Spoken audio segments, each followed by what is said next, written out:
A powerful billionaire is about to enjoy a perfect lunch at one of the city's most luxurious restaurants, but just as he lifts his fork, a barefoot homeless girl bursts into the elegant crowd, screaming for him to stop. Security rushes in, diners stare in irritation, but then she clamps onto his wrist and breathlessly reveals what she witnessed just minutes earlier. In that split second, he realizes her scream didn't just save his life and dragged him into a terrifying truth far darker than anyone could have imagined. Before we rewind to how it all began, tell us where you're watching from and hit subscribe, because tomorrow's story is something you don't want to miss. Don't eat that. The scream tore through the elegant afternoon silence like a gunshot. Harrison Blackwell's fork froze halfway to his mouth, a piece of perfectly grilled chicken balanced on the tines. Every head on the terrace of the Augustine turned toward the sound. A murmur rippled through the wealthy diners, irritation mixing with curiosity. A girl burst through the outdoor seating area, bare feet slapping against pristine tile, her ragged clothes flapping around her thin frame. She couldn't have been more than 10 or 11 years old, with wild tangled hair and dirt streaking her face. She ran directly toward Harrison's table like her life depended on it, her eyes wide with terror. "Don't eat it," she screamed again, slamming her small hands onto the edge of his table hard enough to rattle the crystal glasses. "Please, he put something bad in it." Harrison stared at this filthy child who'd invaded his sanctuary of wealth and order. His first instinct was irritation, his second was suspicion. Some kind of scam? A distraction for pickpockets? But something in the girl's face stopped him from dismissing her outright. It wasn't greed he saw in her eyes. It was raw, desperate fear. "Security," the restaurant manager called, already moving toward them with a forced smile. The girl grabbed Harrison's wrist with surprising strength. "I saw him, the man with the scar on his neck. Tall, skinny, shaking hands. He poured white powder in your sauce. Please believe me." Harrison felt ice water flood his veins. The man with the scar. Tall and gaunt, shaking hands. 3 weeks ago, Harrison had fired a line cook who matched that exact description, Dennis Wade. The man had made a scene during the termination, shouting about consequences and revenge loud enough that security had to escort him out. Harrison had dismissed it as empty threats from a disgruntled employee. The scar on Wade's neck had been impossible to forget, a thick rope of tissue that looked like someone had tried to slit his throat. "Wait," Harrison said sharply, stopping the security guard mid-reach. He looked at the girl, really looked at her, saw the bruises on her arms, the hollow cheeks, the trembling exhaustion, the absolute conviction in her tear-filled eyes. "Tell me exactly what you saw." And as this strange, desperate child began to speak, Harrison Blackwell had no idea that his entire life was about to change, that this moment would crack open the walls he'd built around himself for 30 years. That saving his life would be the least of what this girl would give him. But to understand how they got here, to this moment of terror and truth, we need to go back. Back to the beginning of the worst day that became the best thing that ever happened to all of them. Thanks for listening on the official Shiny Stories channel. Sophie Bennett woke to the sound of rain drumming against cardboard. For a moment, still caught in the fog of sleep, she thought she was home, in the apartment, in her bed with the purple blanket and Peanut the elephant tucked under her arm. Then reality crashed back, and she remembered, there was no home anymore. There was only this shelter behind the auto repair shop on 14th Street, made of flattened boxes and hope that was running thinner every day. "Sophie," her mother's voice was hoarse, weakened by the cough that had been getting worse for weeks. "You awake, baby?" "I'm awake, Mama." Sophie crawled out from under the thin blanket they shared, careful not to let the rain in through the gaps in their makeshift roof. Morning light was just starting to seep through the Dallas skyline, turning everything gray and cold. Rachel Bennett sat propped against the brick wall, her face pale and drawn. She'd lost so much weight that her clothes, already worn and patched, hung off her frame like a scarecrow's outfit. But her eyes were alert, focused on her daughter with fierce determination. "I need you to listen carefully," Rachel said, and something in her tone made Sophie's stomach clench with fear. "I'm going to the free clinic on 16th Street today. My stomach, it's getting worse. I can't ignore it anymore." "I'll come with you," Sophie said immediately. "No," Rachel's voice was firm. "You need to stay here, keep our spot safe. These are our things, our place. Someone has to guard it."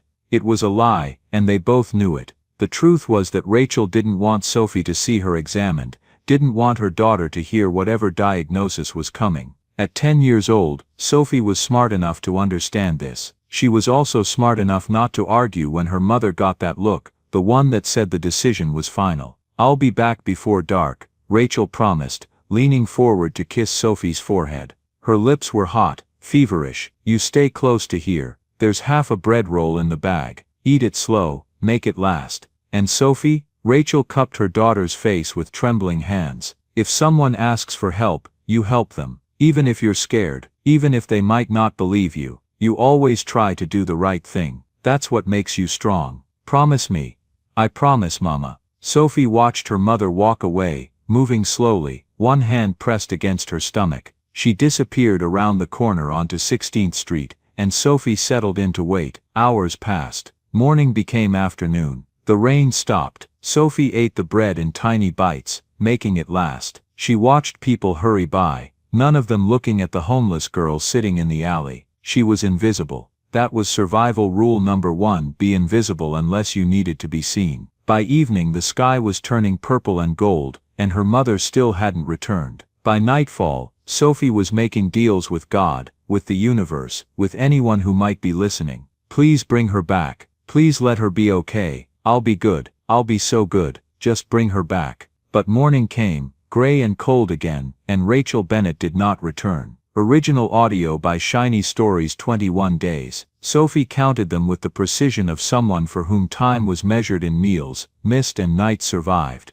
21 days since her mother kissed her forehead and walked away. 21 days of waiting, searching, surviving alone. At 10 years old, Sophie had learned things no child should know. She knew which dumpsters had the best food, and which ones the restaurant owners monitored too closely. She knew which street corners to avoid when certain men appeared after dark. She knew how to make herself small in the library bathroom, washing up in the sink with hand soap, trying to stay clean enough that the librarians wouldn't ask questions. She knew that being homeless made you invisible to some people, and too visible to others. The trick was knowing which was more dangerous. Before everything fell apart, Sophie had been a regular kid. She'd gone to Lincoln Elementary, made honor roll, had a best friend named Emma, who shared her lunch. She'd lived in a small apartment with her mom, nothing fancy, but it had been home. There'd been drawings on the refrigerator, a purple blanket on her bed, a stuffed elephant named Peanut. Then her mother got sick, the kind of sick that meant hospitals and bills so high they stopped opening the envelopes. Sophie's father, Mark, had died 4 years ago in a car accident, leaving them with nothing but debt and each other. When Rachel got too sick to work, the eviction notice came quick. 2 months on the streets had taught Sophie that the safety net everyone talked about had holes big enough to swallow whole families. The note her mother left behind was tucked in Sophie's pocket, worn soft from constant touching. "Getting help. Stay safe. Love you always, Mom." Sophie read it every night, looking for clues she might have missed. Where had her mother gone? What had happened? Was she lying hurt somewhere, waiting for Sophie to find her? She'd searched. God, she'd searched. Every hospital, every shelter, every street corner in a 20-block radius. But homeless people were ghosts in the city's eyes. No one kept records, no one cared enough to look, so Sophie survived. And she watched, and she waited. This morning, like every morning, she'd gone to the alley behind the Augustine to search for food. It was a good spot, the kind of restaurant where rich people ate fancy meals and left half of them uneaten. The waste was criminal, but it kept Sophie fed. She was crouched behind the dumpster, examining a half-eaten croissant, when she heard voices from inside the kitchen. The back door was propped open slightly, probably for ventilation in the hot kitchen. Sophie froze, her survival instincts kicking in immediately, honed by 3 weeks alone on the streets. She pressed herself against the brick wall, making herself small, invisible. Through the gap in the door, she could see a man in kitchen whites, tall and gaunt, with dark greasy hair. His movements were jerky, nervous, his eyes darted around like a trapped animal's. He pulled something from his pocket, a small glass vial filled with white powder, and glanced over his shoulder to make sure no one was watching. Sophie held her breath, her heart hammering. The man dumped the powder onto a plate, sitting on the prep counter, a beautiful arrangement of grilled chicken, roasted vegetables and wild rice. He swirled the powder into the herb butter sauce with his finger, movements quick and practiced. When he turned his head, Sophie saw it, a thick white scar running from his ear down to his collarbone, like someone had tried to cut his throat. The man grabbed the plate and pushed through the swinging door into the main kitchen, disappearing from view. Sophie's mind raced. Poison. It had to be poison. Who put mystery powder in someone's food, unless they wanted to hurt them? She should run. She should stay hidden. Getting involved meant trouble, meant attention, meant danger, but her mother's voice echoed in her memory. If someone asks for help, you help them. Even if you're scared, even if they might not believe you, you always try to do the right thing. Sophie made a decision that would change everything. She crept to the edge of the alley and peered around the corner. Through the restaurant's windows, she could see inside. The same beautiful plate was being carried by a different waiter now, heading toward the outdoor terrace. She watched him weave between tables, approaching a man in an expensive suit, silver hair, sitting alone at a corner table. The man smiled at the waiter, said something Sophie couldn't hear. The plate was set down with a flourish. The man reached for his fork. Sophie ran. She didn't think about the consequences, didn't plan what to say, she just ran, bursting through the entrance, dodging between tables, ignoring the shocked gasps and angry shouts. She ran toward the man with the poisoned plate, and screamed with everything she had left, "Don't eat that." And that's how Sophie Bennett, homeless, alone, with nothing left to lose, saved the life of Harrison Blackwell, billionaire, and unknowingly saved her own life in the process. You're listening to an original story from the official Shiny Stories channel. Harrison Blackwell prided himself on always being in control. At 58 years old, with a real estate empire spanning from Houston to Manhattan, he'd learned that success came from never being surprised, never being caught off guard, always staying 3 steps ahead of everyone else. But nothing, absolutely nothing, could have prepared him for a screaming homeless child grabbing his wrist and shouting about poison. "I saw him," the girl was saying, the words tumbling out in a desperate rush. Through the kitchen door, the man with the scar on his neck, tall and skinny with shaky hands. "He poured white powder into your food." He looked around to make sure nobody saw, but I saw him. I was in the alley and the door was open, and I saw him. The restaurant manager, Gerald Thornton, reached them, his face flushed with embarrassment and anger. "Sir, I am so terribly sorry about this disruption. This child is clearly confused or seeking attention. Security will remove her immediately." But Harrison held up one hand, stopping everyone. His mind was racing, clicking through information like a computer processing data. The man with the scar on his neck, tall and gaunt, shaking hands. 3 weeks ago Harrison had fired a line cook who matched that exact description, Dennis Wade. Not from the Augustine but from another property Harrison owned on Elm Street.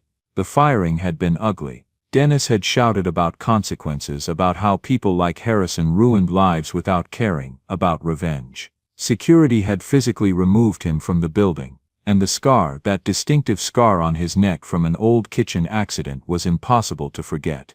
It couldn't be. Could it? What did this man look like? Harrison asked the girl, his voice sharp. "Describe him exactly." "Tall, real skinny, like he doesn't eat enough. Dark, greasy hair. And the scar, right here." She touched her own neck, tracing a line from her ear down. His hands shook when he poured the powder, and he looked scared, nervous. Harrison's blood turned to ice. That was Dennis Wade. Exactly. Every detail matched. "She's making this up," Gerald insisted. But his voice had lost some of its confidence. "Our kitchen is secure. No unauthorized personnel." "Dennis Wade." Harrison interrupted, his eyes never leaving the girl's face. "Fired line cook. Does that name mean anything to you, Gerald?" Gerald's face went pale. "Dennis.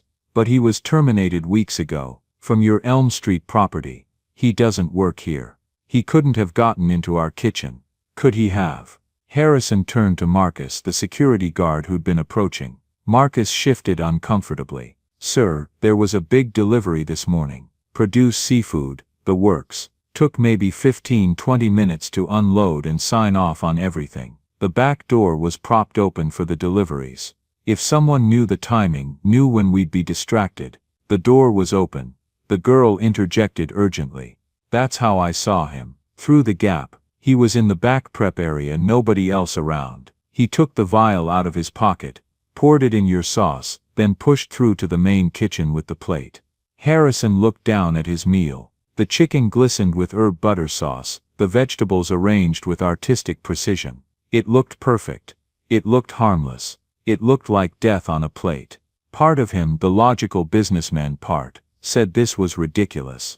The girl was probably confused or lying or desperate for attention. Making a scene over unfounded accusations would embarrass him. But another part, the part that had built his fortune on reading people and trusting his instincts, knew she was telling the truth. He could see it in her face. This wasn't a child seeking a reward. This was a child who'd risked herself to save a stranger because she'd witnessed something terrible and couldn't stay silent. "Call the police," Harrison said. "And get someone from the health department.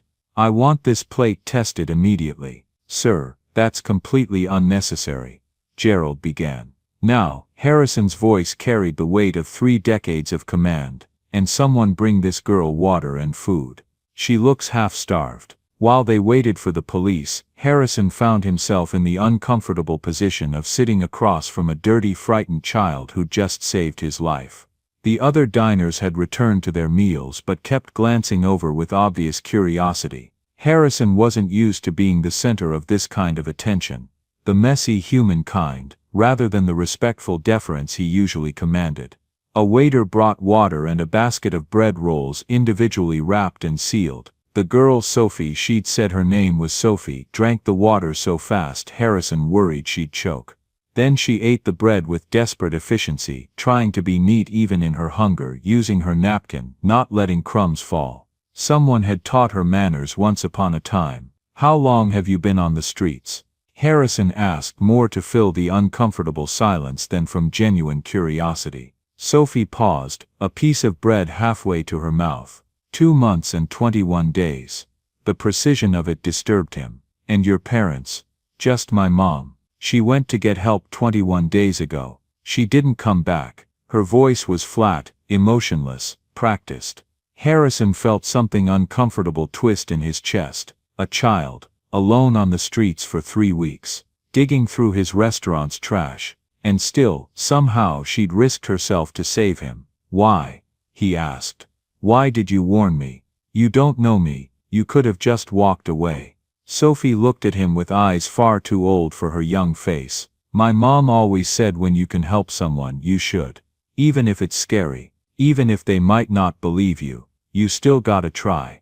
The police arrived within 20 minutes. 2 officers, Rodriguez and Campbell, who took Sophie's statement with professional efficiency. She repeated everything she'd seen, describing Dennis Wade's movements through the kitchen door with surprising detail. They wrote it all down carefully. Then came Dr. Patricia Morse from the health department, a stern woman who bagged the entire plate with gloved hands and promised rapid testing. "Given the seriousness of the allegation and your prominence, Mr. Blackwell, I'm recommending you seek medical attention immediately," Dr. Morse said. "Just as a precaution." "I didn't eat any of it," Harrison said. "Thanks to Sophie." Dr. Morse looked at the girl with new respect. "You may have saved this man's life, young lady. That took real courage." Sophie hunched her shoulders, uncomfortable with praise. "What happens to her now?" Harrison asked Officer Campbell quietly. "Child Protective Services will have to be called. She'll go into emergency foster care while we try to locate her mother." Harrison nodded. That made sense. That was procedure. He'd done his part. The girl had saved him, he'd believed her, he'd called the authorities. They were even. But as he watched Sophie answer questions with that flat, practiced voice, something nagged at him. She'd risked herself for a complete stranger. She'd run toward danger instead of away from it, which went against every survival instinct a homeless child must develop. "Why, Sophie," Harrison interrupted, and she looked up at him. "Thank you, for what you did. That took real bravery." For the first time something cracked in her carefully neutral expression. Her eyes filled with tears. "You believed me. Nobody ever believes kids like me." Harrison felt that uncomfortable twisting in his chest intensify. "I believe you." And in that moment, Harrison Blackwell made a decision that would change everything. He didn't know it yet, didn't understand the full weight of what he was committing to. But some part of him, buried deep under 30 years of cold pragmatism, recognized that this moment mattered. that this girl mattered, that he couldn't just walk away. "I'm not letting her sit in a police station waiting room for hours," Harrison told Officer Rodriguez. "She stays with me until CPS arrives. I'll take full responsibility." Rodriguez raised an eyebrow. "Sir, that's highly irregular." "So is a child saving my life," Harrison said. "You can post an officer with us if necessary, but she's been through enough today." There was something in Harrison's voice that brooked no argument. Rodriguez and Campbell exchanged a glance. "Your building has security?" Rodriguez asked. "Better than Fort Knox." "All right, but we're sending someone with you, and CPS meets you there within 2 hours. Harrison looked at Sophie, who was staring at him with a mix of hope and disbelief. "Is that okay with you?" She nodded, unable to speak. And so began the strangest afternoon of Harrison Blackwell's carefully controlled life. This story is produced by the official channel Shiny Stories. The next morning brought confirmation of what everyone already suspected, along with news that turned Harrison's world upside down. Dr. Morse called at 7 a.m., her voice tight with urgency. "Mr. Blackwell, the test results are back. Your plate was contaminated with strychnine, a lethal dose. If you'd consumed even a few bites, you would have experienced violent convulsions, respiratory failure, and death within 2 to 3 hours. That child absolutely saved your life." Harrison's hand tightened on his phone. He was standing in his office, looking out at the Dallas skyline as morning light painted the buildings gold. Hearing the confirmation made it viscerally real in a way the theoretical threat hadn't been. He'd been minutes from death. Seconds really. If Sophie hadn't been in that alley at exactly that moment, if she hadn't had the courage to run toward danger instead of away from it, if he hadn't made the choice to listen to a desperate child instead of dismissing her, he'd be dead. The thought settled over him like ice water. Harrison Blackwell, who'd spent 30 years building an empire, acquiring properties, making billions, would have died choking and convulsing on a restaurant terrace while wealthy diners watched in horror. All his money, all his power, all his careful planning, rendered meaningless by a vial of poison and a fired employee's rage. "There's more," Dr. Morse continued, pulling him from his dark thoughts. "The poison was mixed into the herb butter sauce specifically, which means whoever did this had intimate knowledge of the kitchen's plating procedures. This wasn't random or opportunistic. This was targeted, carefully planned, premeditated murder." "How long would it have taken?" Harrison asked, his voice rough. "If I'd eaten it." Dr. Morse hesitated. "With that concentration, first symptoms within 15 to 20 minutes, muscle spasms, difficulty breathing, then convulsions, complete respiratory failure within 2 hours. Mr. Blackwell, it would not have been quick or painless, it would have been agonizing." After hanging up, Harrison sank into his office chair, his legs suddenly unsteady. Through his wall of windows, Dallas was waking up. People hurrying to work, cars filling the streets, the city moving forward, indifferent to how close he'd come to leaving it forever. His phone buzzed. Margaret, his assistant of 15 years, her message brief and to the point. "Dennis Wade arrested. Confessed to attempted murder. Titan Development connection confirmed. Media going crazy. Need statement." Harrison typed back.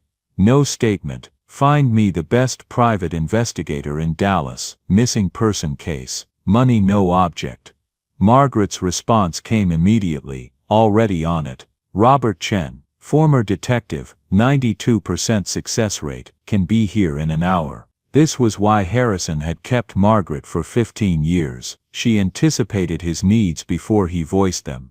Understood the priorities that mattered. Most people saw only the business side of Harrison Blackwell. Margaret saw the human underneath, flawed and complicated as that human might be. While he waited, Harrison did something unusual. He walked to his guest bedroom, the one where Sophie had slept. The bed was made, hospital corners perfect, courtesy of his housekeeper. But on the nightstand sat the purple dress, carefully folded. Sophie had left it behind, probably assuming she'd never be allowed to keep something so nice. Harrison picked it up, felt the soft cotton between his fingers. Such a simple thing. a $10 dress from the store downstairs. But Sophie had looked at it like it was made of gold and magic. When was the last time Harrison had looked at anything with that kind of wonder? When had cynicism and calculation replaced the ability to find joy in simple things? He thought about Sophie eating bread with desperate efficiency, trying to maintain manners even while starving.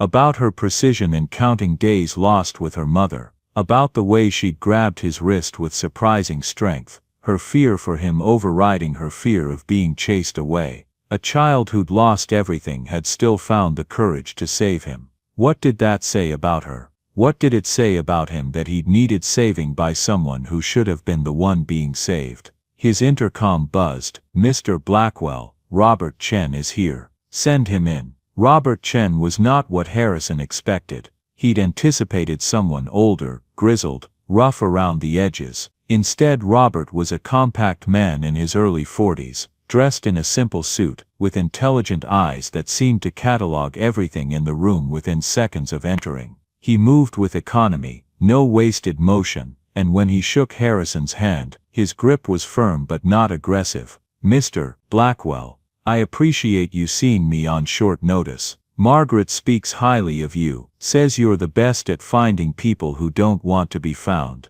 I'm good at finding people, period. Whether they want it or not is usually irrelevant." Robert sat without being invited, pulling out a tablet and stylus. "Tell me about Rachel Bennett." Harrison realized, with some embarrassment, how little he actually knew. "She's Sophie's mother. Sophie is the 10-year-old girl who saved my life yesterday. You've probably seen the news coverage. Rachel disappeared 21 days ago from somewhere around 14th Street.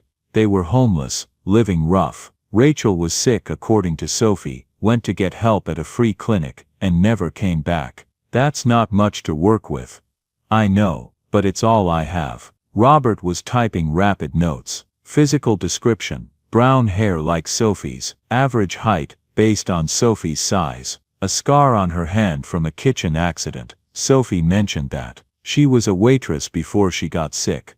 Medical condition: stomach pain, fever, coughing, sick enough that she couldn't work anymore, which led to them losing their apartment and ending up on the streets. How long were they homeless? 2 months before Rachel disappeared, so roughly 11 weeks total since they lost stable housing. Robert looked up from his tablet, and Harrison saw something shift in his expression. It wasn't pity exactly, more like recognition. 2 months on the streets with a 10-year-old daughter. That takes a certain kind of strength. Or desperation, usually both. Sophie said her mother told her that when you can help someone, you should, even if you're scared. That's why Sophie warned me. Her mother taught her that. So we're looking for someone with strong moral principles who fell on catastrophically bad luck. Robert set down his tablet. "Mr. Blackwell, I need to be straight with you. Homeless individuals are the hardest category of missing persons to track. No credit card trail, no cell phone records, no lease agreements or employment history to follow. They exist in the gaps of our digital surveillance society, but they leave traces. People see them, remember them. Some people, usually the ones who bother to look. Most people are very good at not seeing homeless individuals, at looking right through them like they're not there. It's a survival mechanism for the housed population, protects them from feeling guilty about walking past suffering." Harrison thought about all the times he'd done exactly that. Walked past homeless people on the street, eyes forward, mind already on his next meeting or deal. How many Rachels had he passed? How many Sophies? "But you can find her," Harrison said. It wasn't a question. "I can try. I'll start canvassing the 14th Street area, talk to business owners, other homeless individuals, check local hospitals and clinics for any Jane Does or unidentified admissions. I'll need a recent photo if you can get one, though I'm guessing that's unlikely. Sophie might have one. On a phone maybe, before they lost everything. Unlikely if they've been homeless for 2 months. Phones are usually the first things sold or stolen, but ask, anything helps." Robert stood, extended his hand again. "I'll start today. I'll send you daily reports. Call immediately if I find anything significant. My standard rate is $200 an hour plus expenses, but Margaret mentioned money isn't a concern. It's not. Find her. Whatever it takes. After Robert left, Harrison tried to focus on work. He had a board meeting in 2 hours, contracts to review, a major acquisition that needed his attention. But his mind kept wandering to Sophie and Rachel, to a mother and daughter torn apart by illness and poverty and sheer bad luck. His phone rang. Officer Rodriguez, Mr. Blackwell, wanted to update you on Dennis Wade. He's being held without bail now. Judge denied it after reviewing the evidence. He's still not talking much. Lawyers got him to clam up immediately, but we did find something interesting in his motel room. What? A notebook. Pages and pages of notes about your schedule, your routines, your favorite restaurants. He'd been stalking you for at least 3 weeks, maybe longer. Knew exactly when you'd be at the Augustine. Knew your usual order, everything. This wasn't a spur-of-the-moment thing. He'd been planning this for a while. Harrison felt cold settle in his stomach. So this was planned down to the minute. Down to the second. And here's the kicker. His sister used to work for Titan Development, in their legal department. She was fired about 6 months ago, and according to some emails we found, she blamed you personally for it. Looks like she fed Dennis information about your movements, maybe even encouraged him. We're investigating whether Titan executives knew anything about this, but so far it looks like the sister was acting on her own.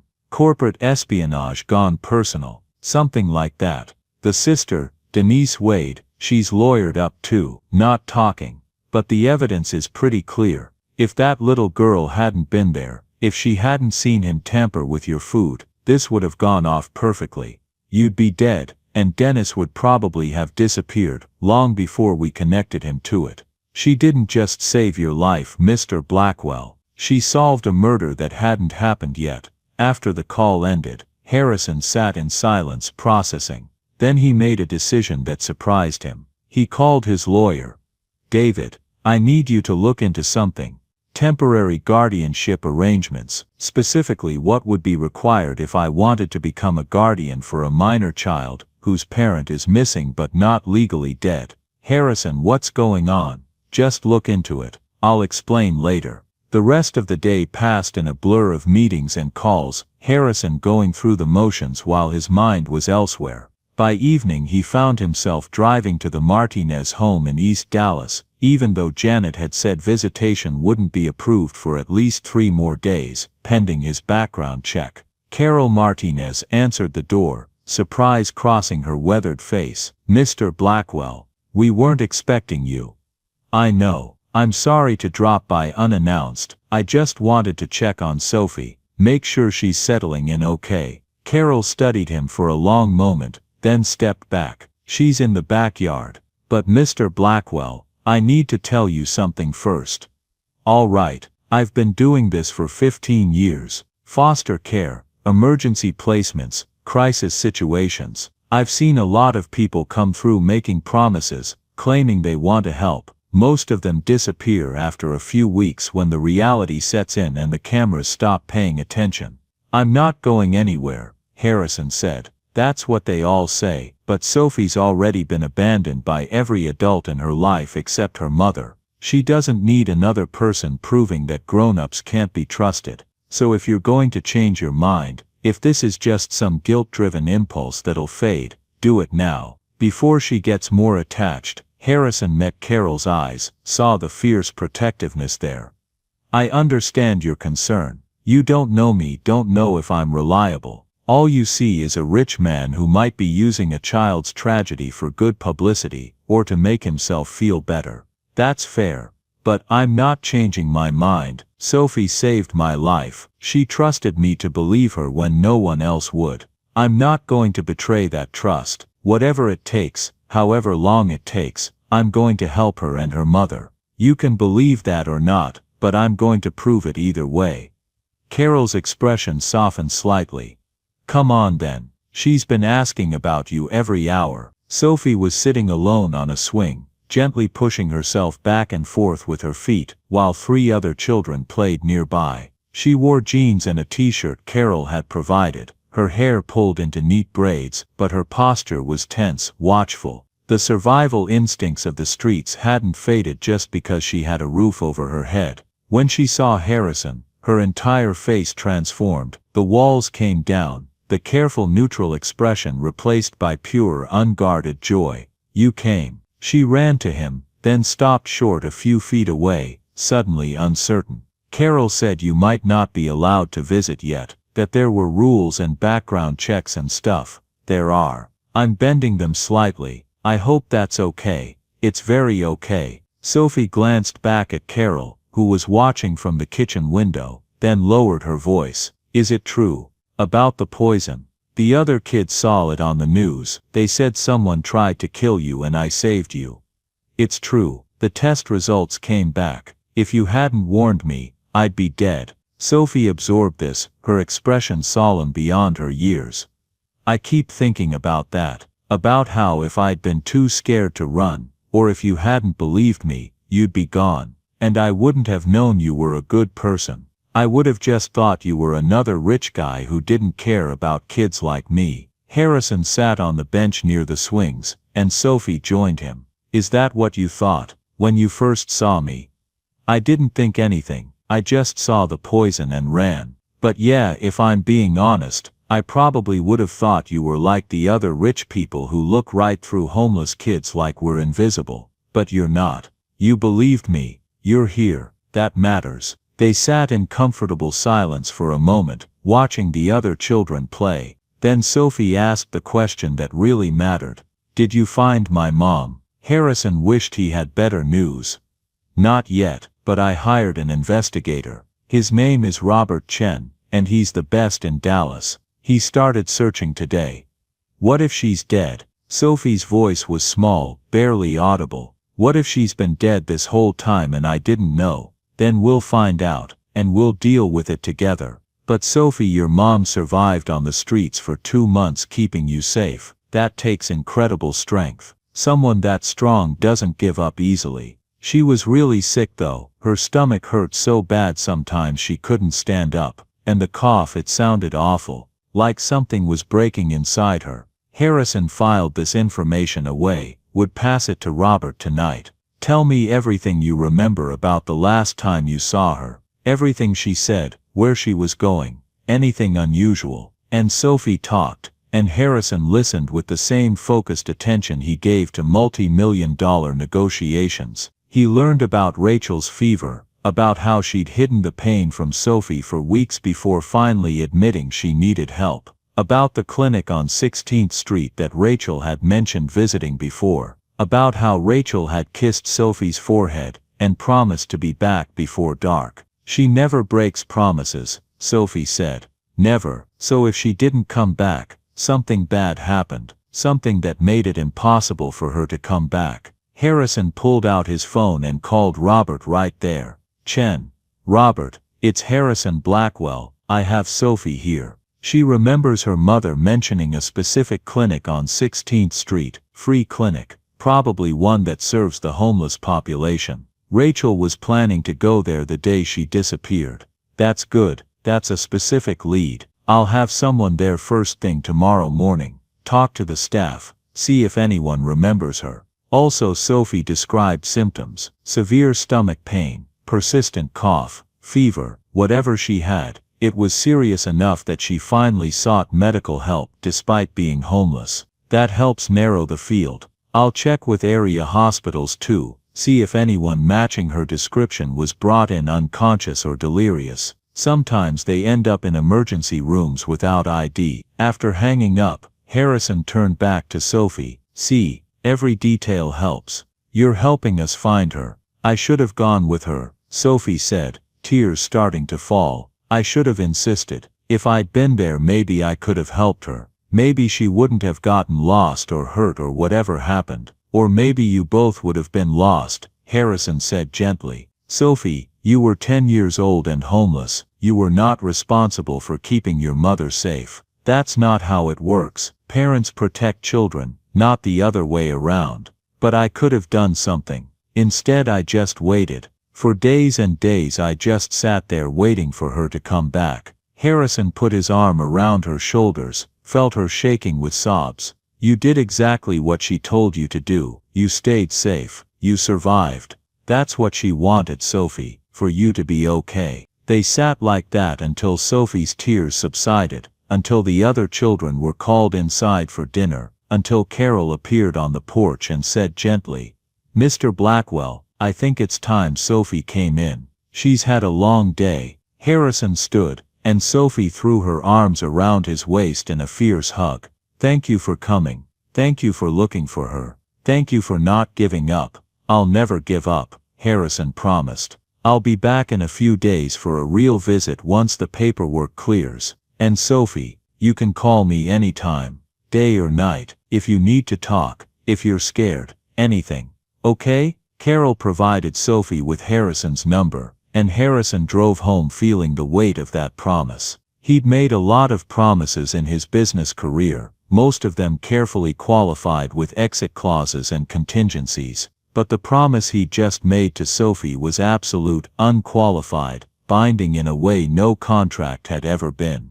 Over the next 2 weeks, Harrison's life fell into a strange new rhythm. Days were filled with business as usual, meetings and deals and the machinery of his empire. But evenings found him driving to East Dallas, sitting with Sophie in the backyard, listening to her talk about school, and Carol and the other foster kids. Twice a week, he met with Robert Chen to review the search progress. The news was frustratingly incremental. A clinic nurse remembered Rachel, said she'd seemed disoriented and feverish when she came in. They'd wanted to examine her properly, but Rachel had become agitated, kept saying she had to get back to her daughter. She'd left before they could do a thorough evaluation. Business owners along 16th Street remembered seeing her that day, moving slowly, one hand pressed to her stomach. A grocery store clerk recalled her asking for directions to a pharmacy, though she had no money to buy any. Then the trail went cold. "It's like she vanished,"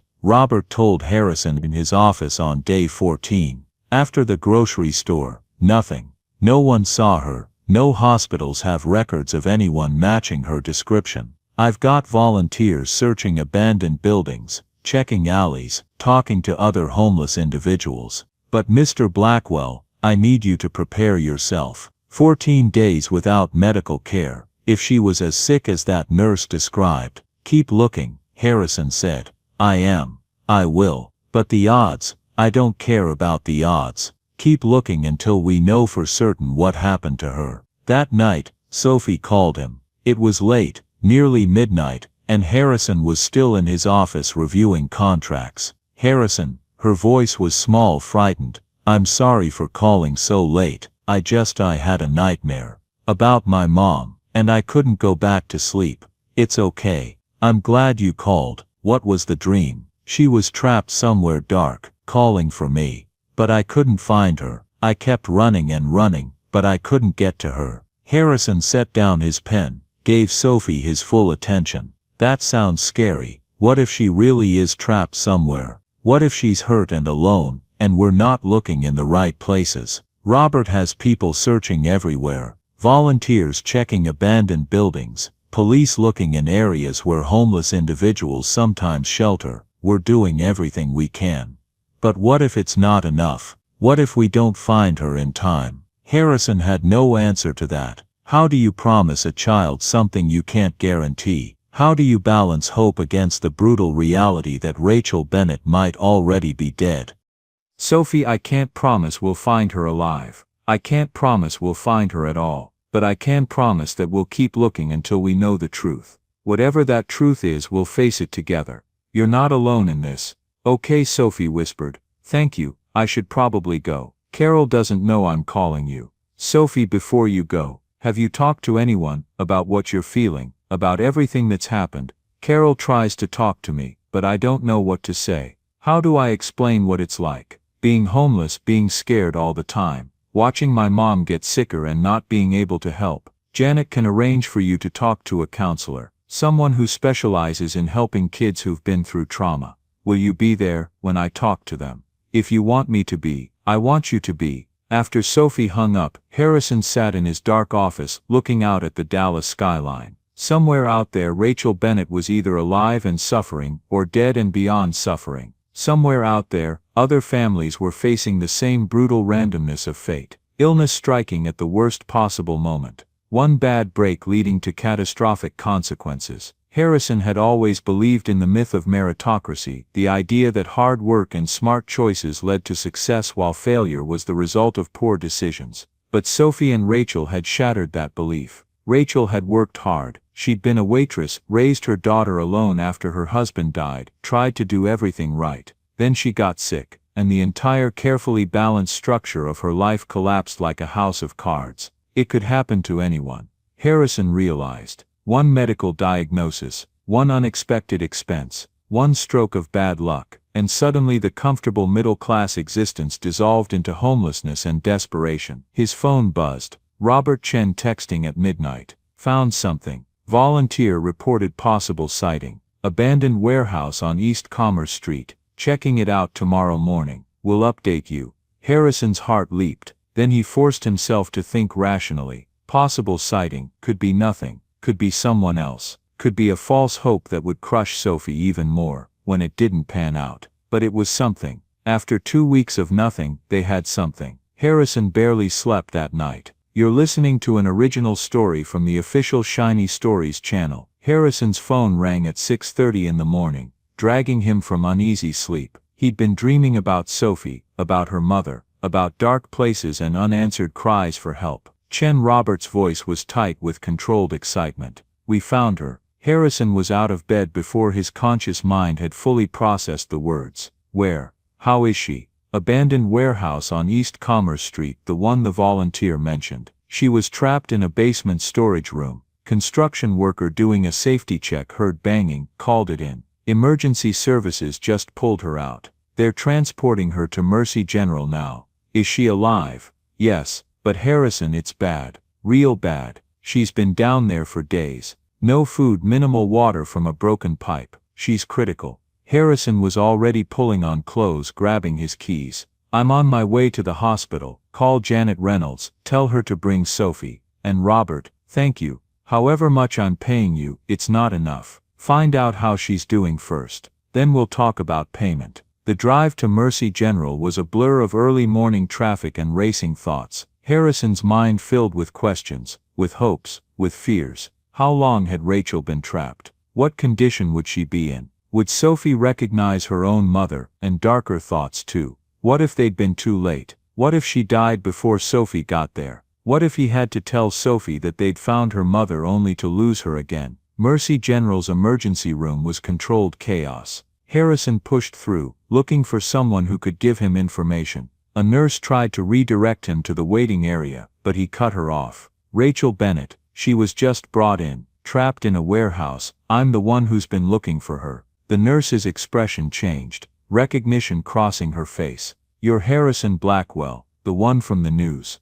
The poisoning, yes. Please, how is she? Let me get the doctor. Dr. Sarah Kim appeared 5 minutes later, still in trauma gear, her face etched with exhaustion and concern. Mr. Blackwell, you're here about Rachel Bennett. How is she? Dr. Kim gestured to a quiet corner away from the main flow of the ER. She's alive, which frankly is miraculous given the circumstances. We're treating severe dehydration, malnutrition, a compound fracture of the left tibia, and a systemic infection that spread to her bloodstream. Her kidney function is compromised from the dehydration. Her digestive system has essentially shut down from lack of food. Harrison felt sick. How long was she down there? Based on her condition and what little she was able to tell us before we sedated her, at least 14 to 16 days trapped in that basement. She was conscious when the paramedics found her, kept asking about her daughter, asking if Sophie was safe. Sophie's safe. She saved my life.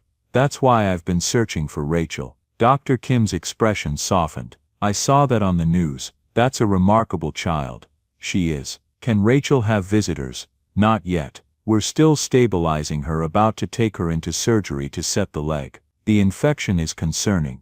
We're running cultures to determine the best antibiotic protocol. It's going to be touch and go for the next 48 hours. The human body can only endure so much. But Mr. Blackwell, you should know, Rachel had been missing for longer than she was trapped, correct? Yes, she disappeared 21 days before I started searching. We've been searching for 16 days, so she's been missing for 37 days total. That matches what we're seeing. Based on her condition, she was only trapped in the warehouse for the final 14 to 16 of those 37 days. Before that she must have been somewhere else, possibly seeking medical care or wandering while disoriented from fever. The timeline of injuries and starvation supports this. She didn't fall into that basement the same day she left her daughter. Harrison absorbed this information, relief washing over him. So she did try to get help. She didn't just disappear. She absolutely tried. And she's a fighter. You don't survive 16 days trapped in a basement without being an extraordinarily strong person. She has a chance, Mr. Blackwell. A real chance. Harrison's phone buzzed. Janet Reynolds. On our way with Sophie, 20 minutes out.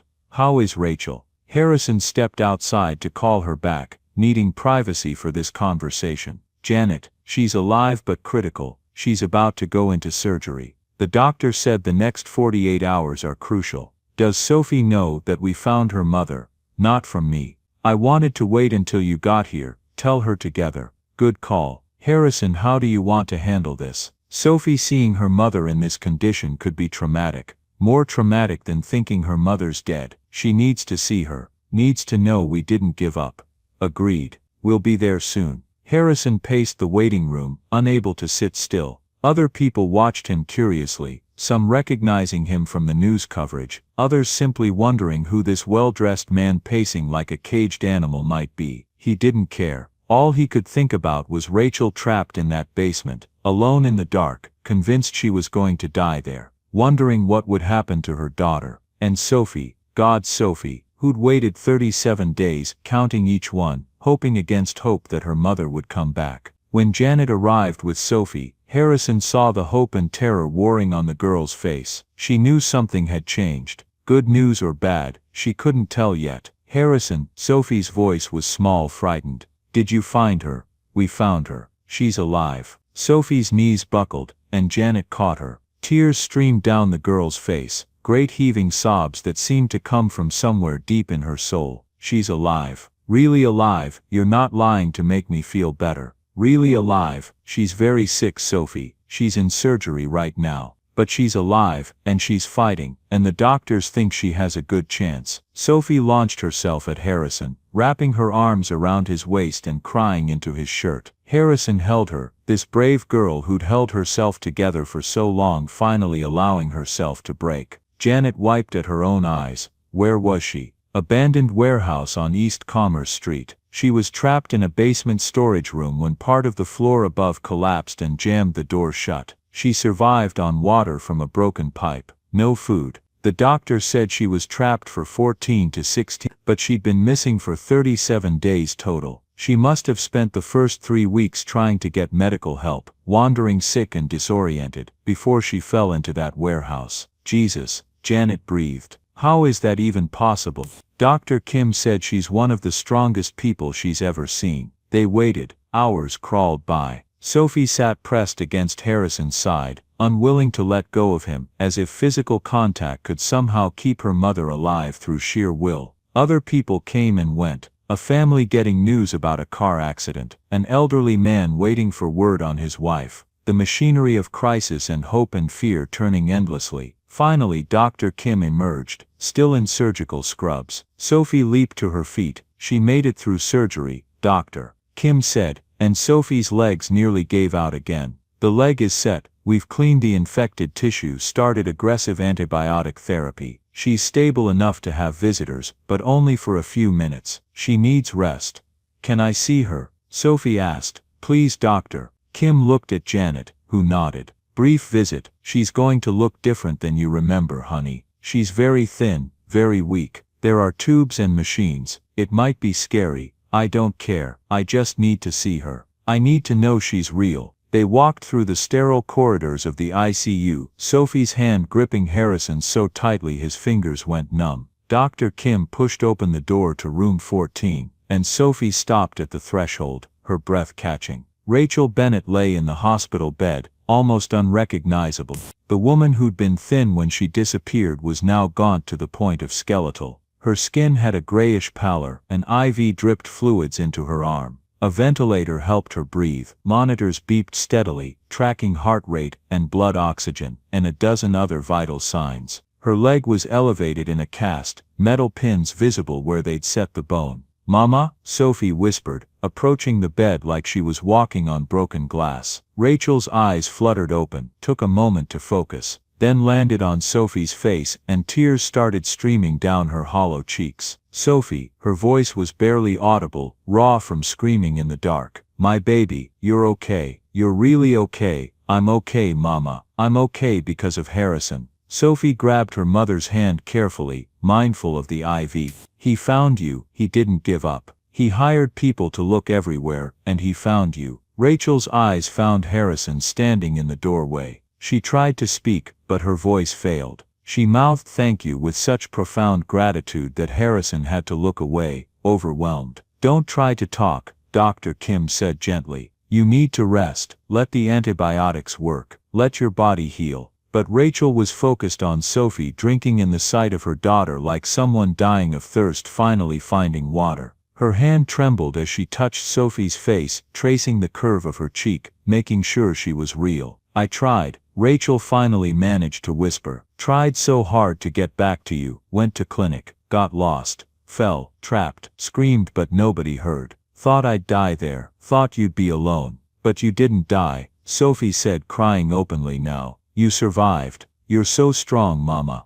The strongest person I know. You saved him." Rachel's eyes moved to Harrison again. "The news said, you saved a billionaire's life. I saw a man put poison in his food. I had to warn him. You always said when you can help someone, you should, even if you're scared." Rachel's tears fell faster. "That's my girl, so brave, so good. We need to let her rest now," Dr. Kim said gently, but firmly. "Sophie, you can come back tomorrow. Your mother needs to sleep, let her body heal." "No," Sophie said, her voice breaking. "I can't leave her. What if she disappears again? What if this is a dream?" Rachel squeezed Sophie's hand with what little strength she had. "Not a dream, real, going to get better, going to come home. Promise, you promise." Sophie needed to hear it. "Promise." Janet gently guided Sophie toward the door, but the girl kept looking back, memorizing her mother's face, making sure this was real. Harrison followed them out, his heart feeling too big for his chest. In the hallway, Sophie turned to him. "She's really going to be okay. The doctor thinks so. The doctor thinks she has a good chance. Your mom is a fighter, Sophie. She survived 16 days alone in the dark, after being sick and lost for 3 weeks before that. She's not giving up now." Sophie threw her arms around Harrison again. Thank you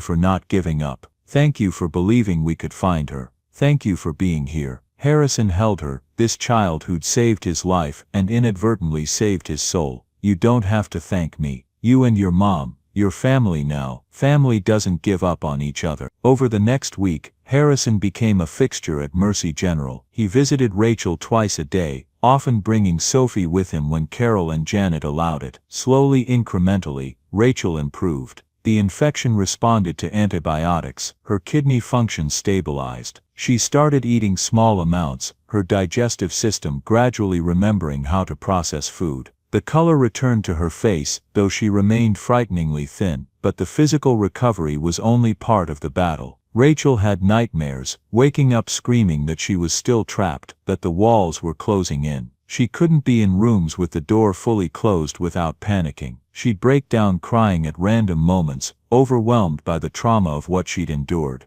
Dr. Kim recommended a trauma specialist, and Harrison paid for it without being asked. He paid for everything, the hospital bills that were mounting daily, the private room, the consultations with specialists. Janet tried to object, citing protocols about gifts and influence, but Harrison cut her off. "This isn't a gift. This is basic human decency. Sophie saved my life. The least I can do is make sure her mother gets the best possible care." One afternoon, Harrison was sitting with Rachel while Sophie was at school. Rachel was awake, lucid, stronger than she'd been since they found her. "I don't know how to thank you," she said, her voice still hoarse but improving. "You didn't know me, you didn't owe me anything, but you searched for me like I mattered." "You do matter," Harrison said simply. "Your daughter saved my life, that makes you important to me." Still, the investigator, the hospital bills, I know you're paying them, visiting every day. Most people wouldn't do this, especially not for a homeless woman they'd never met. Harrison shifted uncomfortably. Most people are less generous than they should be, myself included, for most of my life. What changed, Sophie? Dennis Wade, nearly dying. Harrison paused, trying to find the right words. I spent 30 years building a fortune and telling myself that success meant I was doing everything right, that if people failed, it was because they made bad choices. Then I met you and Sophie, and realized how wrong I was. Rachel smiled weakly. We didn't make all good choices. I should have gotten medical help sooner, should have swallowed my pride and asked for assistance before we lost the apartment. You got sick, Rachel. That's not a choice, that's just life being cruel and random. And you know what? Even at your absolute lowest, trapped in a basement certain you were going to die, you'd raised a daughter brave enough and kind enough to risk herself for a stranger. A lot of parents with all the advantages in the world don't manage that. Rachel's eyes filled with tears. She's the best thing I ever did. The only thing I got completely right. Then you got the most important thing right. They sat in comfortable silence for a while, listening to the beep of monitors, the distant sounds of the hospital. Then Rachel asked, "What happens now, when I get out of here? I don't have a home, don't have a job, I can barely walk. How am I supposed to prove to CPS that I can take care of Sophie?" "I've been thinking about that," Harrison said. "I've arranged a temporary apartment, 6 months paid in advance. It's in North Dallas, close to good schools and public transportation. 2 bedrooms, furnished, everything you need to start over." "Harrison, I can't accept. And when you're ready to work, there's a job waiting. Managing one of my residential properties. It's real work with real responsibilities, not charity. You'd be earning your salary, but it's flexible enough that you can attend physical therapy, take care of Sophie, rebuild your life." Rachel stared at him. Why would you do all this? It was a question Harrison had been asking himself. The logical answer was that he owed Sophie his life, but the truth was more complicated, more profound. "Because somewhere along the way I forgot that money and success are just tools. What matters is what you do with them. For 30 years I used my wealth to build walls to distance myself from other people's problems. Sophie showed me how to build bridges instead. And you and Sophie, you've become the family I never knew I needed." Rachel reached out and squeezed his hand. "We're lucky to have you in our lives." "I'm the lucky one," Harrison said, and meant it completely. This story is produced by the official channel, Shiny Stories. 6 weeks after being found, Rachel was discharged from the hospital. Harrison arranged for a medical transport to take her to the apartment he'd prepared. Sophie had been bouncing with excitement for days, barely able to contain her joy that her mother was finally coming home. Home. The word meant something different now to all of them. Not just a place, but a feeling, safety, belonging, family. When Rachel walked through the apartment door on her crutches, with Sophie hovering anxiously at her side, both of them cried.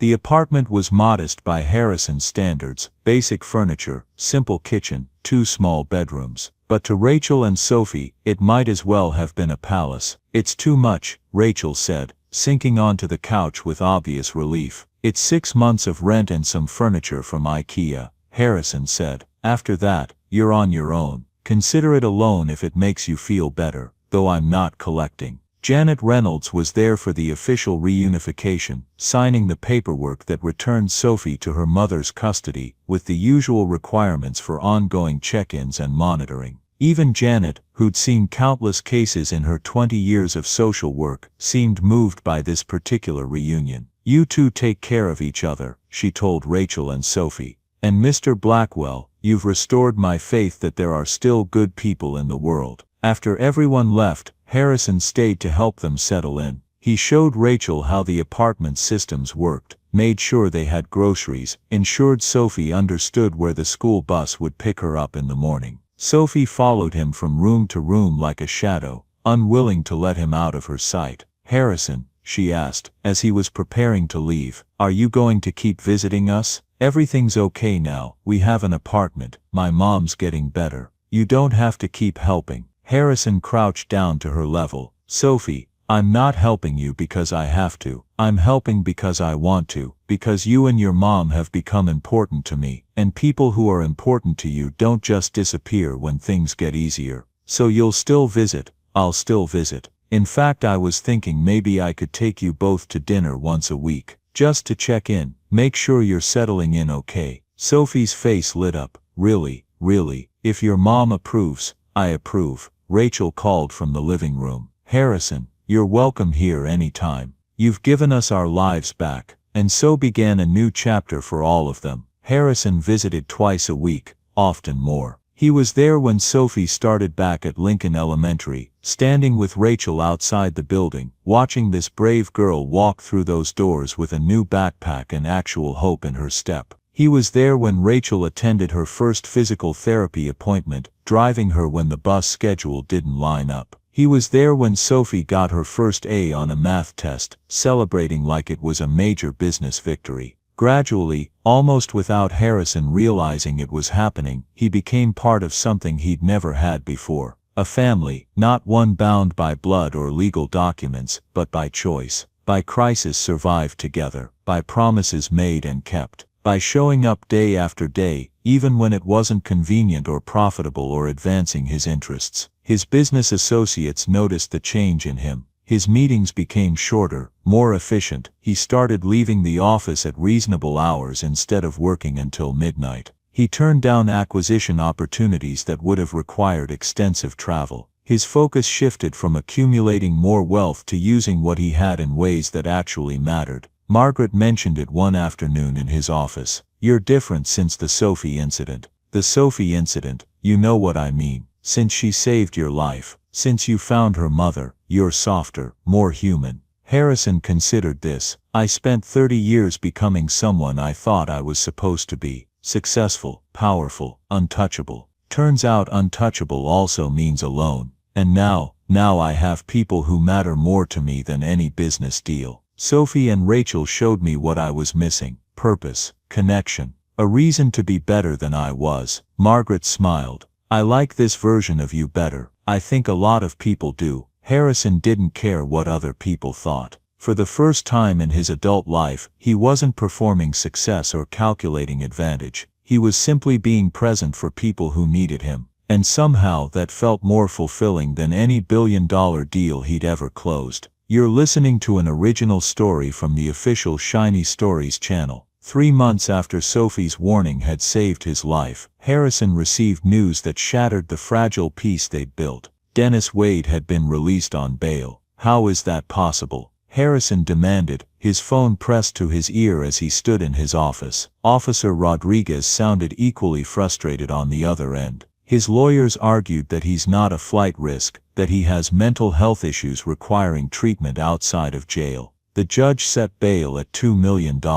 Someone posted it within an hour. We're trying to trace who, but it's coming through a corporate shell company. Probably Titan Development protecting their interests. They're still backing him. Not officially. Officially they've cut all ties, but if this goes to trial and Dennis starts talking about who gave him information, who encouraged him, Titan could be facing conspiracy charges. They're protecting themselves, not him. Where is he now? We don't know. He's supposed to be under house arrest at an address in Fort Worth, but when we did a check this morning, he wasn't there. He's violated his bail conditions. We've issued a warrant, but Harrison, I need to be straight with you. He could be anywhere. After hanging up, Harrison sat for a long moment, staring at his desk. Then he made the call he'd been dreading. Rachel, it's Harrison. Is Sophie with you? She's at school. Why? What's wrong? He explained the situation as calmly as he could, trying not to alarm her but needing her to understand the seriousness. Dennis Wade was unstable, vengeful, and now free. While there was no specific indication he posed a threat to Rachel or Sophie, Harrison wasn't taking chances.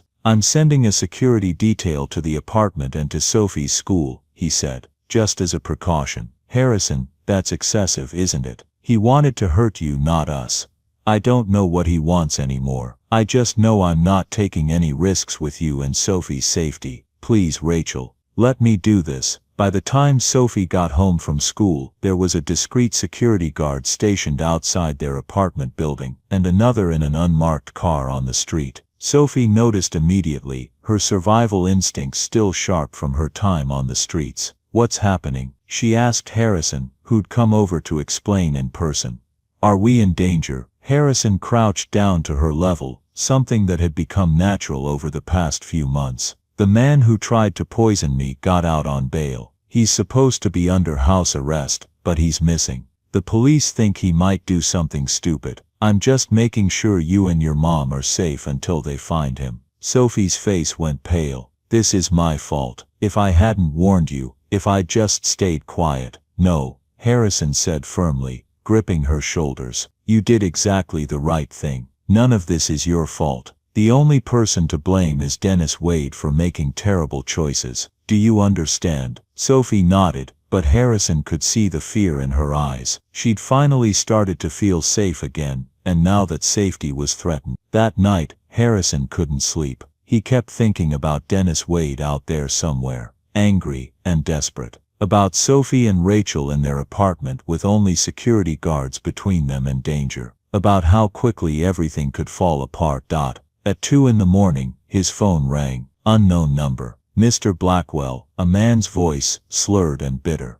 "This is Dennis Wade. I think we should talk." Harrison sat up, instantly alert, hitting the record button on his phone. "Where are you, Dennis? Wouldn't you like to know?" "Police listening to this call, they probably are." "Hi, officers." A harsh laugh. "I just wanted to tell you, Harrison, that you ruined my life. You and your kind, you think you can just use people up and throw them away. Well, guess what? We don't disappear. We remember. Dennis, you need to turn yourself in. Get help. This doesn't have to get worse. Worse.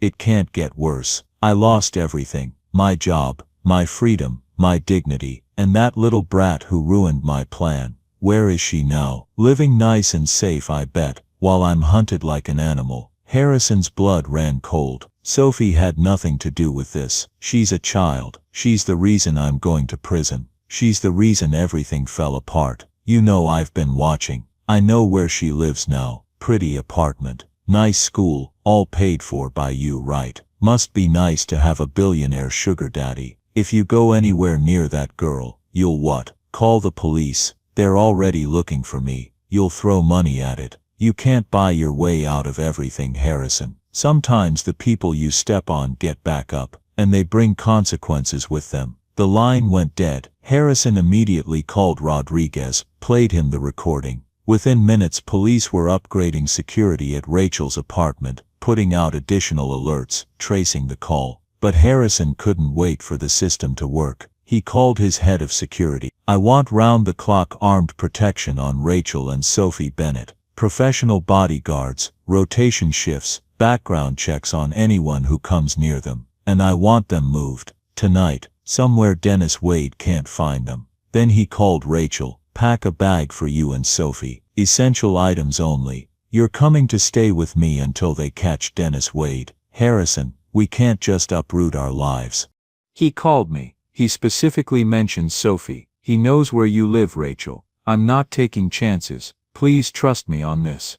There was a pause, then Rachel's quiet voice. "Okay, we'll be ready in 20 minutes. Harrison arrived at their apartment to find it surrounded by police vehicles. Sophie and Rachel emerged with hastily packed bags, Sophie looking frightened but trying to be brave. Harrison ushered them into his car while police coordinated the move. "Where are we going?" Rachel asked. "My place. The Pinnacle has the best security in Dallas. Multiple checkpoints, armed guards, cameras on every floor. Dennis Wade won't get within 100 yards of you." Sophie was quiet in the back seat, clutching her backpack. Harrison caught her eye in the rearview mirror. "It's going to be okay," he said. "You promise?" Harrison thought about all the promises he'd made lately, promises he'd actually kept. "I promise. We'll keep you safe." The Pinnacle's security was indeed formidable. Doormen who were actually trained security personnel, cameras on every floor, keycard access required for the elevator, guards in the parking garage.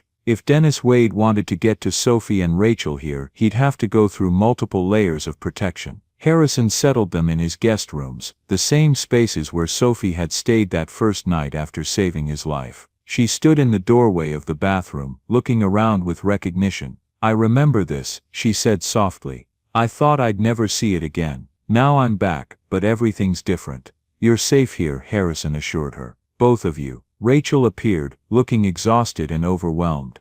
I don't know how to thank you. Again, always again. You don't need to thank me. Just rest. I've got people watching. Dennis Wade won't get near you. But as the night wore on and Harrison sat in his living room unable to sleep, he wondered if that was a promise he could keep. Dennis Wade had already proven himself capable of attempted murder. What else might he be capable of in his deteriorating mental state? His phone buzzed. A text from an unknown number. You can't protect them forever. Everyone has to sleep sometime. Everyone has to let their guard down. And when they do, I'll be there. Just like you were there to destroy my life, I'll be there to destroy yours. Harrison forwarded it to Rodriguez immediately, then increased security protocols. But he knew deep down that they couldn't live like this indefinitely. Sooner or later Dennis Wade would have to be found and stopped. The answer came sooner than expected, but not in the way anyone anticipated. Original audio by Shiny Stories. The standoff happened on a Tuesday morning. Police had tracked Dennis Wade to a rundown motel on the outskirts of Fort Worth, about 30 miles from Dallas. He'd barricaded himself in a room, refusing to come out, claiming to have a weapon. Harrison watched the news coverage with Rachel while Sophie was in the other room, saw the SWAT team taking positions, the negotiator trying to talk Dennis down through a megaphone. It felt surreal watching his would-be murderer's breakdown play out on television. He's sick, Rachel said quietly. Mentally ill, probably. It doesn't excuse what he did, but it's sad,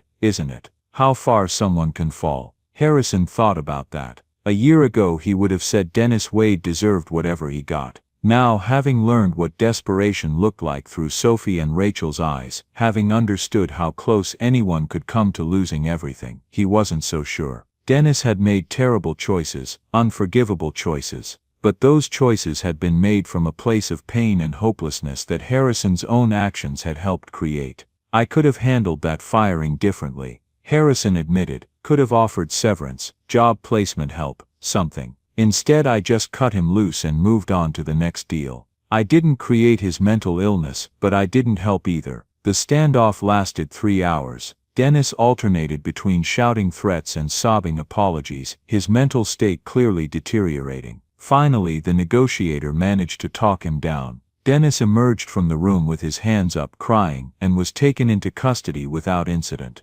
Officer Rodriguez called Harrison personally. He's being transferred to a psychiatric facility for evaluation before trial. Given his clear mental health crisis, he'll likely spend years in treatment rather than prison. But Harrison, he's not getting out again. The judge won't make that mistake twice. What about Titan Development? The sister, still investigating. We've found enough evidence to suggest Denise Wade was involved in providing information to Dennis, but proving that Titan executives knew anything is trickier. It's looking more and more like this was two angry siblings acting on their own, not a corporate conspiracy. Though Titan's decision to post bail for him is raising some eyebrows in the congressional investigation.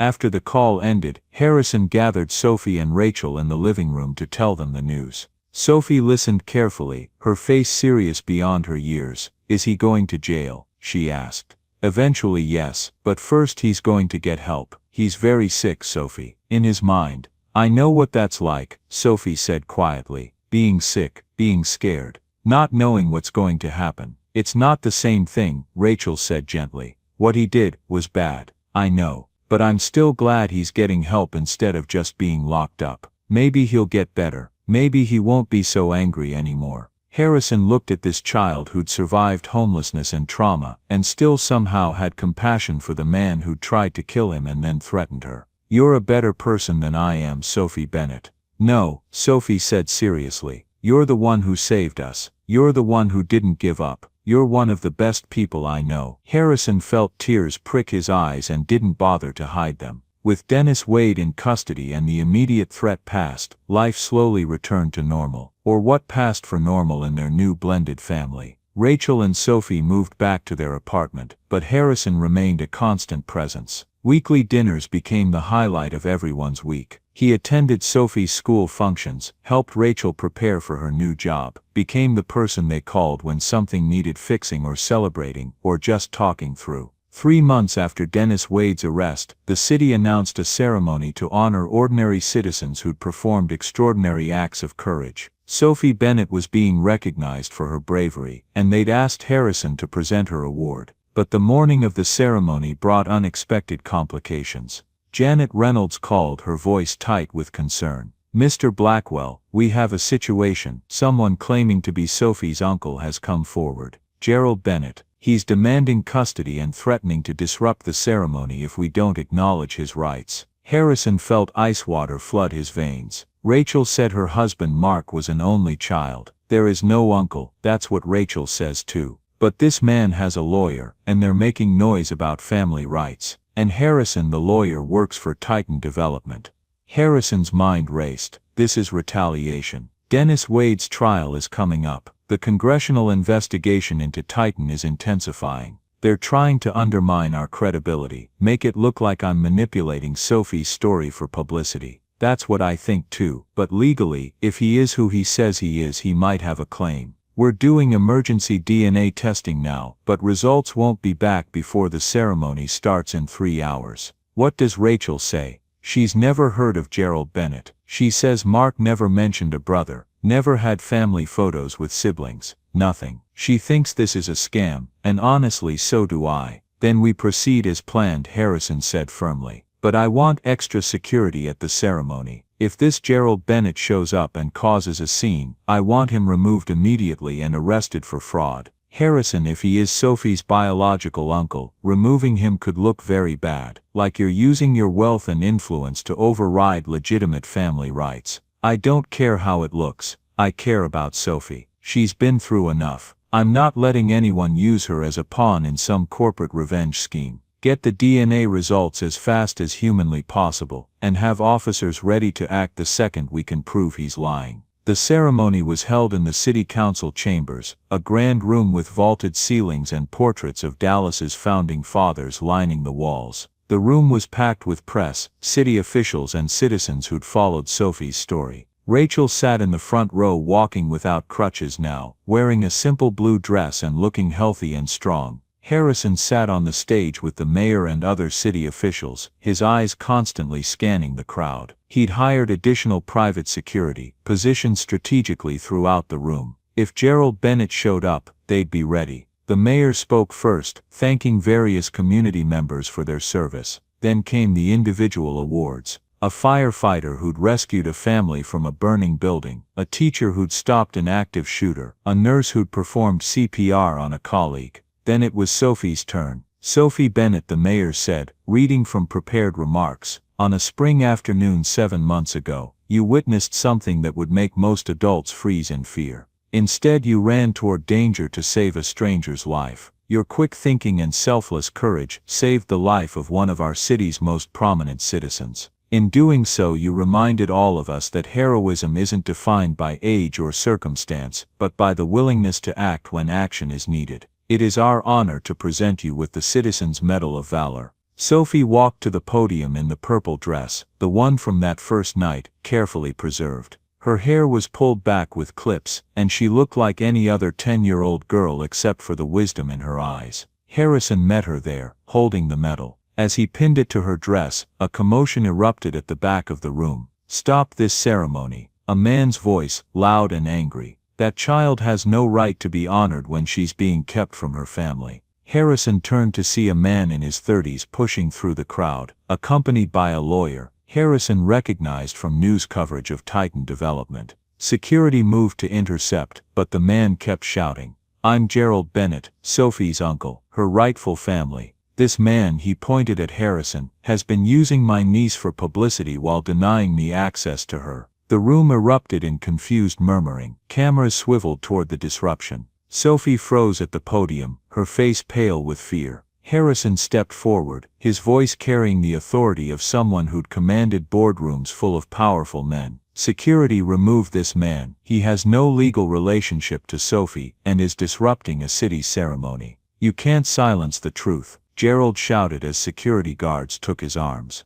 "I have rights. That's my brother's daughter. Mark Bennett was my brother. Mark Bennett was an only child." Rachel called out from the front row, standing up. Her voice was clear and strong. I was married to him for 6 years before he died. He never mentioned a brother because he didn't have one. This man is lying. Prove it, Gerald's lawyer interjected smoothly. Until DNA tests confirm otherwise, my client has every right to. The DNA tests came back, Janet Reynolds said, appearing from a side door with papers in her hand. She must have been getting real-time updates from the lab. Gerald Bennett's DNA is not a match to Sophie Bennett. He is not related to her or to Mark Bennett in any way. There is no biological relationship whatsoever. The room went completely silent. Furthermore, Janet continued, walking to the podium with her documentation, we've just confirmed through background checks that Gerald Bennett is actually Gerald Wade, Dennis Wade's cousin. He was paid by representatives of Titan Development to disrupt this ceremony and discredit Mr. Blackwell's involvement with Sophie and her mother. The cameras swiveled back to Gerald, whose face had gone from angry to panicked in seconds. His lawyer was already backing away, clearly not briefed on the fraud aspect of his client's case. This is, I was told, they said I was helping family, Gerald stammered as security dragged him toward the exit. You were helping criminals commit fraud and conspiracy, Officer Rodriguez said, appearing from the crowd in full uniform. Gerald Wade, you're under arrest for fraud, conspiracy to commit fraud, and disrupting a public ceremony. You have the right to remain silent. As Gerald was led away in handcuffs, his protests fading, the room remained in shocked silence. Then someone started clapping, then another person. Within seconds, the entire room was on its feet, applauding not just for Sophie but for the exposure of the conspiracy. Harrison turned back to Sophie, who was still frozen at the podium, tears streaming down her face. He crouched down to her level, blocking the cameras, giving her a moment of privacy in the public chaos. Are you okay? He asked gently. Sophie nodded slowly, wiping her eyes. Is it really over? He's really not my uncle. He's really not. He was just another person trying to use you to hurt me. But it didn't work. The truth won. You're safe. I'm tired of people trying to use me, Sophie said, her voice breaking. I'm tired of being scared. I just want things to be normal. I know, and they will be. This is the last of it, I promise. No more threats, no more conspiracies, no more disruptions, just normal life. Whatever that looks like for us. The mayor cleared his throat, trying to regain control of the ceremony. Well, that was certainly unexpected. Should we continue? Yes, Harrison said, standing and gesturing for Sophie to approach the microphone. Let her speak, that's what we're here for. Sophie looked out at the crowd, at the cameras, at all the people who'd come to see her honored. She touched the medal on her chest, took a deep breath and spoke. I didn't think about being brave when I ran to warn Harrison. I just saw something bad happening and knew I had to try to stop it. My mom always told me that when you can help someone, you should, even if it's scary, even if you're not sure it'll work. You still have to try. She paused, glancing back at Rachel, who was crying openly now. My mom taught me that by being the bravest person I know. She survived 37 days missing, with the last 16 of those days trapped alone in the dark, because she had to get back to me. That's real bravery. Sophie looked at Harrison. And Harrison taught me that kindness matters. He didn't know me, he didn't owe me anything. But he believed me when nobody else did, and he didn't give up on finding my mom when everyone said it was hopeless. He showed me that there are still good people in the world who care about doing the right thing even when it's hard. The room was completely silent now, everyone hanging on this child's words. I think the real lesson isn't that I was brave, it's that all of us can choose to be brave and kind. And when brave people meet kind people, and when we all decide to help each other instead of looking away, good things happen. Really good things. The room erupted in applause again, louder this time, sustained and genuine. Harrison felt tears streaming down his face, and didn't care who saw. Rachel was sobbing in the front row. Even the mayor looked moved. After the ceremony, reporters swarmed, but Harrison's security team kept them at a manageable distance. He, Sophie, and Rachel made their way to his car, Sophie clutching her medal, still processing everything that had happened. That was the most dramatic award ceremony I've ever been to, Rachel said, half laughing, half crying. I think I aged 10 years in the last hour. Titan Development is desperate, Harrison said. The congressional investigation is closing in. They're trying anything to discredit us, to make it look like I'm exploiting Sophie's story, but it won't work. The truth is too clear, and they've just made themselves look even worse. What happens to that Gerald Wade person? Sophie asked. He'll be charged with fraud, probably end up in prison for a few years. And Titan Development will have to answer for their involvement in paying him to disrupt the ceremony. This might be the thing that finally brings them down. Good, Sophie said firmly. I'm tired of bad people doing bad things and getting away with it. Harrison looked at her in the rearview mirror, this fierce, brave girl who'd been through so much. Me too, Sophie. Me too. Thanks for listening on the official Shiny Stories channel. That evening, Harrison took them to dinner at the same family restaurant Sophie had chosen months ago, the one with crayons on the table and a server who called everyone honey. They ate burgers and fries and shared chocolate cake, and for the first time in weeks, no one looked over their shoulder for danger. Halfway through dinner, Sophie's face got serious. Harrison, can I ask you something? Anything? Are you going to keep visiting us? I mean, everything's settled now. My mom's better. We have our apartment. The bad guys are all caught. You don't have to keep helping anymore if you don't want to. Harrison set down his fork, giving Sophie his full attention. This was the question he'd been waiting for, the one that mattered more than any business negotiation he'd ever conducted. Sophie, I'm not helping you because I have to. I'm helping you because I want to. Because you and your mom have become the most important people in my life. You're my family. And family doesn't leave when things get easier. Family stays. Really? Sophie's voice was small, hopeful, still afraid to believe completely. Really? In fact, I've been thinking. Harrison glanced at Rachel, who nodded encouragingly.